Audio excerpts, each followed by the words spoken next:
Mesdames, Messieurs, bonjour. Ravi de vous retrouver pour cette nouvelle édition du JT Cultures et Marchés. Nous débuterons cette émission par la baisse des droits de douane entre les États-Unis et la Chine. Nous intéresserons ensuite au semis canadien de canola avant de revenir en France pour étudier l'évolution de la sole maïs.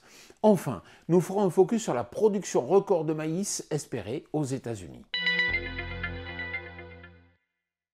Avec Donald Trump, il va falloir s'y faire, rien n'est certain. Il y a quelques semaines à peine, souvenez-vous, l'escalade des tensions commerciales entre les États-Unis et la Chine s'était soldée par des droits de douane pouvant atteindre 145% sur certains produits chinois. Mais retournement de situation ce 12 mai avec une trêve de 90 jours signée entre ces deux pays, et cela se solde par une baisse mutuelle des droits de douane. Cela a redonné cette semaine un peu d'oxygène au marché et surtout à l'économie américaine qui en avait bien besoin. Reste à savoir à présent si les marchés agricoles vont réagir. Au Canada, le marché du canola se tend. En effet, les stocks sont en chute libre, 5,8 millions de tonnes, soit 39% de moins qu'un an plus tôt.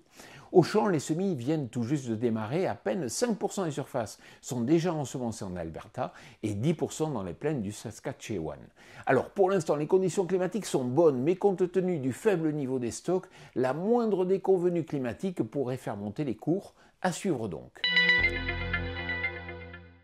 En France, les premières estimations des surfaces de maïs sont en baisse, 1,5 million d'hectares, soit 8% de moins qu'en 2024. Pourquoi ?